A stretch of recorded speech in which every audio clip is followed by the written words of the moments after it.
When I ask Christians around the country, why are you a Christian? I get really the top 3 answers over and over and over again, to the point where I can usually predict to pastors where I'm speaking, I'm going to ask your congregation this question, why are you a believer? And here's what their answers are going to be. And I'm almost always right.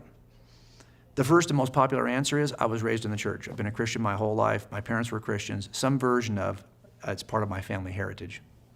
The second most popular answer is, well, I've had an experience that I interpreted as coming from God, some experience, an answered prayer, something that happened that I considered to be miraculous. Something convinced me that my beliefs in God were true.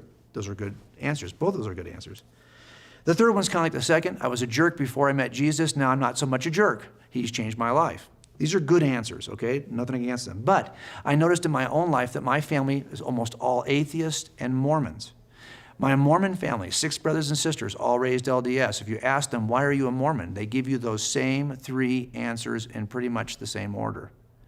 Now, if you don't believe that Mormonism is true, fine.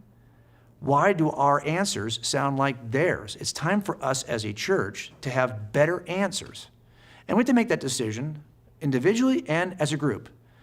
If you're a pastor, you may have already made that decision. We need to give our congregation better answers. I need to start not only preaching what does the Word say, but what are the good reasons I have for trusting what the Word says, aside from the kinds of answers that I would give if I was any other kind of believer. We need to be able to look at the history of this, look at the science, the philosophy of this, and be able to communicate that to our congregations. But if you're just in that congregation and you don't feel like your pastor is doing that, look, take it on yourself. I love the church and every form of the church. You should too. We can individually take on the challenge of becoming reasonable, evidential Christians, Christian case makers. It's not as though there's a lack of information out there on the internet. We're in the information age. No one has an excuse anymore to say, I didn't know how to investigate this. Oh, we can investigate everything, and pretty much for free.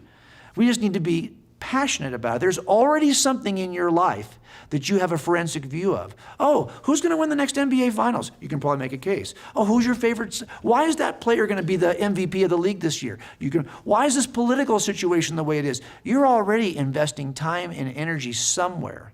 I'm simply asking you, and I think this is important for us, to reappropriate where we're spending our time and energy. If you spend as much time and energy investigating the case until you can articulate it to others, the case for Christianity, the case for God's existence, that you're already spending watching the last 6 episodes on Netflix you just finished. You know, I do that too. There are certain shows I will binge watch, and I can't get those 8 hours back. They were probably better invested in something else. Now is the time for all of us to take our discretionary income, to take our discretionary time, and put it where it really matters, understanding the evidence for Christianity and getting ready to make the case to others.